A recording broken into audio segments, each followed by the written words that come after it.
comparisons are the thief of joy. That's why we see these dumb takes on Jayson Tatum. If he comes back to the Celtics, he's going to hurt the team. What? If Jayson Tatum is going to come in, he's going to play 28 minutes. He's just coming back playing. He's going to be like the fourth option. He will help move the needle, but he's not going to help dominate and be a contributor and dominating and helping them get over that threshold. The Boston Celtics are in one of the most unique situations in NBA history. Their biggest problem right now isn't an injury, it's not a losing streak, and it isn't their competition in the Eastern Conference. Their biggest problem is the potential return of a 5-time All-NBA player, a guy who averaged 26.8 points per game last season, a guy who led them to an NBA championship just 2 years ago. But what if I told you that Jayson Tatum coming back might actually be a problem for the Boston Celtics? Because just a few weeks ago, Jayson Tatum went on the Pivot podcast with Ryan Clark, Channing Crowder, and Fred Taylor, and he said something that I'm shocked that more people aren't talking about. If or when I do come back this season, like, they would have played 50 some odd games without me. How does that work? How does that look, with me integrating myself off an injury? Do I come back, or should I wait? It's something that just kind of contemplate every single day. Could you let that sink in for a second? A 5-time All-NBA player, a franchise cornerstone for the Boston Celtics, is actively questioning whether coming back to his own team is the right move. And honestly, I kind of understand why. Because what the Celtics have done without him this season has been nothing short of incredible. And what's about to happen next could define whether this team wins a championship or falls apart trying. So let's break all this down.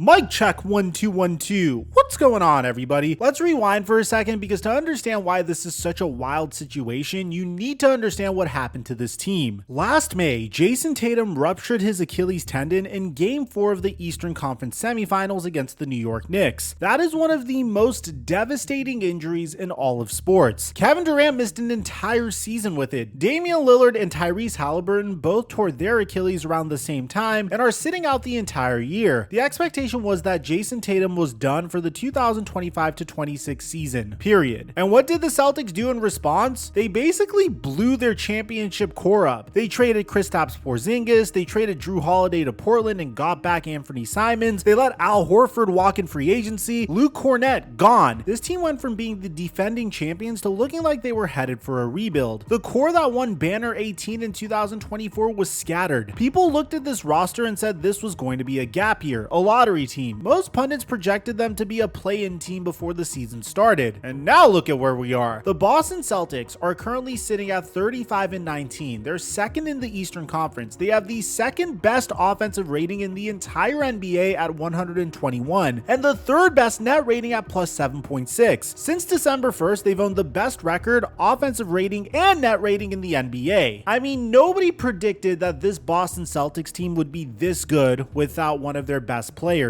And the reason why nobody predicted it is because of the guys who stepped up. 3 stories in particular have completely changed the trajectory of this franchise this season, and we got to talk about all of them because they're the reason why Jayson Tatum's return is actually pretty complicated. Let's start with the most obvious one. Jaylen Brown has turned into a straight up MVP candidate this season, and I'm not just saying, oh, he's having a pretty solid year. No. Jaylen Brown is averaging 29.4 points, 6.9 rebounds, and 4.7 assists per game. He's the 4th leading scorer in the entire NBA. He's shooting career best numbers in field goal percentage, effective field goal percentage, and true shooting percentage. His 29.4 scoring average is on pace to be the highest single season scoring average in Boston Celtics history. We're talking about potentially the greatest individual scoring season in the history of one of the most legendary franchises in all of sports. And it's not just offense. On defense, opponents are shooting just 39.37% when Brown is the closest defender, which is second in the entire league amongst non-bigs. Draymond Green literally went on record saying he should just be talking about who's the best player in the NBA right now, because that's the type of basketball Jaylen Brown has been playing. I'm not sure how he hasn't moved into the top 3 of MVP voting. That's Draymond Green saying that, a guy who's won 4 championships. When Draymond is giving you that kind of respect, you know you're doing something special. In December alone, Brown led the NBA in scoring at 31.7 7 points per game while shooting 53.8% from the field and 42.6% from three. He dropped 50 points against the Clippers on 18 of 26 shooting and then asked Joe Mazzulla to let him guard Kawhi Leonard on the same night. Think about the statement that makes. He became just the 5th player in Celtics history to score 50 or more points multiple times, joining Jayson Tatum, Larry Bird, Sam Jones, and Isaiah Thomas. That's an exclusive list of all-time Boston Celtic legends. Brown himself has been calling this his favorite season, and can you blame him? For the first time in his career, this is Jaylen Brown's team. There is no debate. There is no 1A and 1B conversation. There is no sharing the spotlight. He is the man. He's an all-star starter for the first time ever. He's in the top 5 of the MVP ladder, and the team is winning. So now you have to ask yourself, what happens when Jayson Tatum comes back and suddenly Jaylen Brown goes from being the guy to being the co-star again? That's a real question, and we'll get to that. But first, we gotta shine a light to the other players that stepped up, because this goes further than just Jaylen Brown. This is where the story gets really interesting, because if it was just Jaylen Brown going crazy, that would be one thing. Teams have survived losing a star before when another star steps up. But what the Celtics found this season goes way deeper than just Brown's MVP run. They found 2 lockdown wings that nobody was counting on, and those 2 guys have completely changed the identity of this team. The first one is Jordan Walsh. This dude was the 38th pick in the 2023 NBA draft out of Arkansas. He played a total of 9 games his rookie year. Last season, he appeared in 52 games, but only averaged 8 minutes a contest. Coming into this year, most people figured he'd be fighting for a roster spot. Instead, Jordan Walsh has become one of the most impactful defenders in the entire NBA. When Walsh is on the floor, opponents shoot 7.2% below their expected field goal percentage, which puts him in the 96th percentile among all players. Not just wings, but all players. His Arkansas coach, Eric Musselman, used to call him a violent defender, and now we're seeing exactly why. Walsh held Tyrese Maxey to 1 for 9 shooting and just 4 points when he was the primary defender. He's been thrown at guys like Paolo Banchero and Franz Wagner and held his own. He ranks in the 85th percentile in block percentage, the 88th percentile in steals, and the 95th percentile in defensive rebounding rate among all wings. And this kid is only 21 years old with a 7'2" wingspan. He had a career night against the Cavaliers where Joe Mazzulla played him 38 minutes, and afterwards, Mazzulla said, "That's the Jordan that we need if we want to get to a different level this year." And then there's the rookie, Hugo Gonzalez. This kid was the 28th pick in the 2025 draft out of Real Madrid in Spain. He's only 20 years old, and Gonzalez has the highest net rating in the entire NBA. Not amongst rookies, but the entire NBA. The Celtics defensive rating drops to 103 when Gonzalez is on the court, which is 11.7 points per 100 possessions better than the team's season average.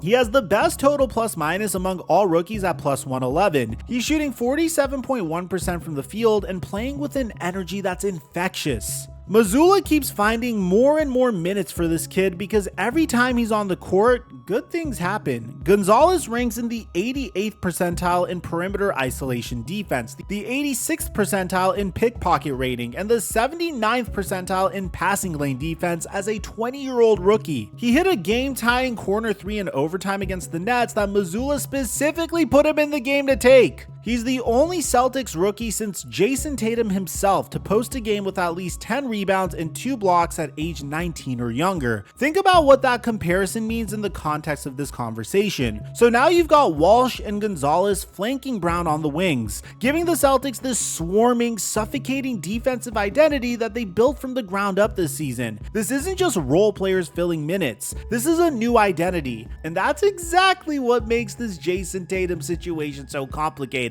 And then right before the trade deadline, the Celtics made another move that tells you exactly where their heads are at. They flipped Anthony Simons to the Chicago Bulls for Nikola Vucevic. Vucevic is a 2-time All-Star, a floor-stretching center who's averaging 16.9 points and 9 rebounds this season while shooting 37.6% from 3. He's the only player in the NBA this season with 400 plus rebounds and 80 plus 3-pointers made. He fills a massive hole at center that's existed ever since they traded away Porzingis and lost Horford. But here's where it gets juicy. Simons was a great bench scorer for the Celtics, averaging 14.2 points while shooting 39.5% from deep. He dropped 39 on the Heat. He was valuable, but the Celtics shipped him out anyway. Why? Well, sources told the Boston Globe that there is increasing speculation that the move is a confirmation that Jayson Tatum plans to return this season. So think about that. If Tatum comes back, you don't need Simons' scoring punch off of the bench as much. Tatum fills that void and then some. So instead, you go get a big man who gives you size, rebounding, and spacing. The Celtics aren't just hoping Tatum comes back, they're building the roster around the idea that he will. But here's the thing that no one is talking about enough. This roster they've built, this identity they've created, it was all done without Tatum.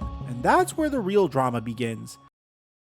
And now we get to the heart of this entire thing, because Tatum isn't just dealing with the physical recovery from an Achilles tear. He's dealing with something way more complicated than that. He's dealing with the mental and emotional challenge of coming back to a team that figured out how to win without him. And he's been very honest about it. When Tatum spoke to the media the other day, he said something that validates this entire video. You know, over 39 weeks, you have a lot of time on your hand. You think about a lot of things, and you're just hyper aware of, you know, what's going on. And I think it would just stem from that. Obviously, I know what I bring to the table and bring to the team, but I'm also aware that these guys have been playing extremely well. You know, not to say that I would come and mess it up or anything like that. It was just kind of being vulnerable, I guess, for a moment. And when he was asked about fitting in with this team that's completely different from the one he left, he said something that could make Celtic fans feel a little bit more optimistic. Yeah, I mean, it might look different. I haven't played with these guys or with this group, but a lot of high IQ guys out there. And I like to consider myself one of those type of players.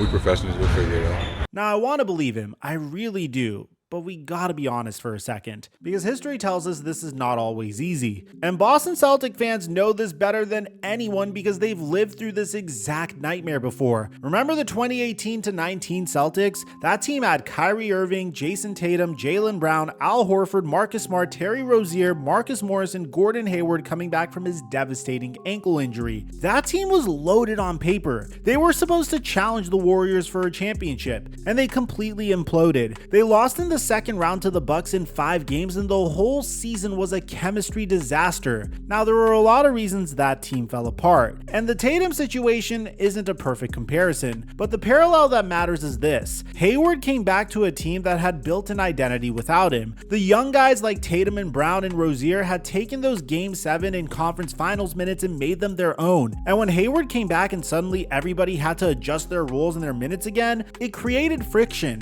There were too many mouths to feed, and nobody was sure who was supposed to be what. That's the cautionary tale. And here's what makes Tatum's situation even trickier. He ruptured his Achilles in May. He's been doing controlled 5-on-5 scrimmaging with coaches. He practiced with the G League main Celtics just this week. He's progressing towards a potential return that would make it one of the quickest Achilles comebacks in NBA history at roughly 9 to 10 months. But even if he's physically cleared, he's going to be on a minutes restriction. He's going to be rusty. He's going to need time to feel comfortable on a basketball court again after the most traumatic injury of his career. And he's gonna have to do all of that on a team where every single rotation player has figured out their role and their rhythm without him. Think about the practical challenges here. Jaylen Brown has been the #1 option all season. When Tatum comes back, does Brown go back to being the #2? Jaylen Brown just called this his favorite season. He's playing the best basketball of his career. He's been publicly supportive, telling Tatum to do what's best for you. But privately, there has to be a part of him that doesn't want this run to end.